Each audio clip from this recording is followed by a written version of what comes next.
నీకు రైట్ అనిపించే నీ కాన్సెప్ట్కి, నీ లాజిక్కి సరిపోయే విషయాల్ని కూడా బైబిల్ ఖండిస్తుంది. ఎట్లా? ఒక ఉదాహరణ.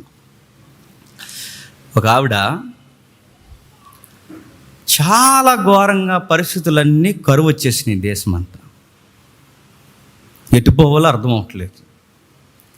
అలాంటి టైంలో అక్కడికి వెళ్ళింది, ఎక్కడికి వెళ్ళింది, ఎక్కడ అన్నం దొరకలేదు. తనకి 2 బిడ్డలు ఉన్నారు. ఆ బిడ్డల్ని ఎలా పోషించాలో తనకు అర్థం అవ్వట్లేదు.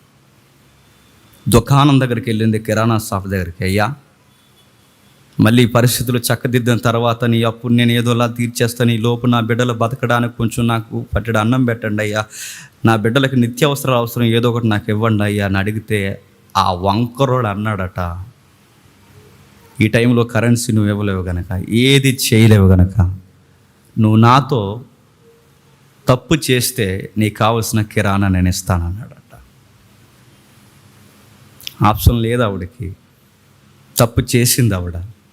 తప్పు చేసిన తర్వాత వాడు ఇచ్చిన సరుకులు తెచ్చి పిల్లలకు వంట చేసి ఆ చిన్న పిల్లలకి భోజనం పెట్టింది. ఇప్పుడు అడుగుతున్నాను, ఇది రైటా రాంగా చెప్పండి. రాంగ్ అని ఎలా అంటారు? ఇంకా రాంగ్ అనేలా అనేస్తారా? ఇది తప్పా రైటా? నైతికంగా లేదా ఈ లోకపరమైన నైతికతను బట్టి ఏమంటారు? మరి ఏం చేస్తామంటే చుట్టూ ఆకలితో బిడ్డలను చంపుకుంటుందా? దేవుడు అర్థం చేసుకుంటాడు, తప్పేముందండి. ఆ తల్లికి ఇక వేరొక ఆప్షన్ లేదు కనుక ఇక అర్థం చేసుకుంటాడు దేవుడు. అర్థం చేసుకుని ఇక దేవుడు ఎందుకు తప్పు పెడతాడు అని మన లాజిక్ పనిచేస్తుంటుంది అక్కడ. నెక్స్ట్, ఇంకా వేరొక అవకాశం తనకు లేదు కనుక, తనకు తప్పు చేయాలని ఉద్దేశం లేదు కనుక, ఎవడో పనికి మాలినాడు తనను ప్రేరేపించాడు కనుక తప్పక మనసు ఒప్పక ఆ పిల్లల్ని ఆకలితో చంపుకోలేక ఆ కిరాణా వలన తాను తప్పు చేసింది కనుక తప్పు చేసింది. కానీ అసలు అది ఆకలి వలన జరిగిన తప్పే కానీ తన ఉద్దేశపూర్వకంగా చేసిన తప్పు కాదు కనుక దేవుడు తనని ఏమీ ఆనాడు అన్న జడ్జిమెంట్ మనం ఇస్తామా ఇవ్వమా చెప్పండి? ఇస్తాం. పెరట్లోకి వెళ్ళి దొంగతనం ఎందుకు చేసావరా అని అడిగారట. ఆకలి వేసిందయ్యా అన్నాడు. తప్పు లేదురా, తప్పు నీది కాదు, చెప్పండి, ఆకలిరా అన్నాడు. వదిలేయండి రా అన్ని అన్నాడు. ఎవడో తెలిసి ఈ దిక్కుమాల తీర్పులన్నీ ఎవడో తెలుసు మీకు. అది కాదయ్యా, నేను ఎందుకు చేయాల్సి వచ్చింది, పిల్లలు మలమల మాడిపోతున్నారయ్యా, ఏం చేయాలి నాకు అర్థం అవ్వట్లేదయ్యా, దొంగతనం చేయాల్సి వచ్చింది, వేరే దిక్కు లేదయ్యా, నాకు చేయాలని ఉద్దేశం లేదయ్యా, పని లేదయ్యా, నాకు ఎవరు పని ఇస్తలేదయ్యా, దానివల్ల నేను కొంచెం ఈ ఆరేసిన చీర అట్టిపోయినా, ఏమనకండి అయ్యా, తప్పు లేదురా, బొడుద్దాయి పో ఇక్కడి నుంచి, మళ్ళీ ఇంకెప్పుడు ఏ చీరలో దొంగతనం చేయకు అని జడ్జిమెంట్లు ఇస్తారు.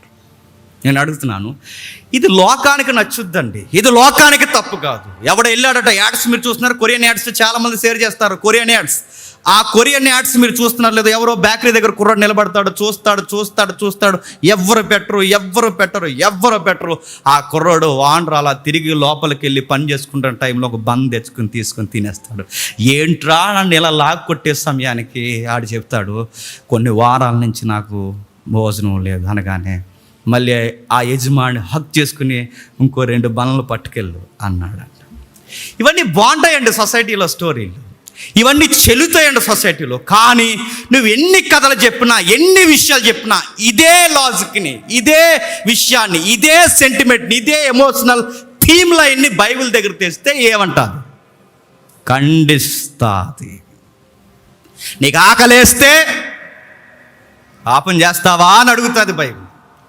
నీలాగే భర్తను పోగొట్టుకుని రోడ్డు మీదకి వచ్చి విలవిల్లాడుతూ నిలబడి 2 పిల్లల చేత ఒక తల్లి గగ్గాలు పెడుతూ వస్తూ అయ్యా ఇక ఏం చెయ్యాలి నాకు అర్థం కావట్లేదు. ఈ లోపల అప్పులోడు వచ్చి ఆ అప్పులోడు తలుపు కొట్టి, నీ భర్త బతుకున్నప్పుడు అప్పులు చేసాడు, నువ్వు ఎలాగూ తీర్చలేవు కనుక, నీ వల్ల అవదు కనుక నీ 2 కొడుకులు నాకు ఊడిగించేయడానికి తీసుకెళ్ళిపోతున్నాను అన్నప్పుడు, అయ్యా అలాగేం కాదు, ఇంకా వాళ్ళిద్దరిని వదిలేయండి, నేనే వచ్చేస్తానందా? వెయిట్, ఈ విషయాన్ని దేవుని దగ్గర పెడతాను. దొరికిన అవకాశాన్ని ఎక్కడ పడితే అక్కడ విచ్చలవిడి విషయాన్ని ఉపయోగించుకుని డబ్బులు సంపాదించి అప్పులు తీర్చే కహానీ స్టోరీ లేదు అక్కడ.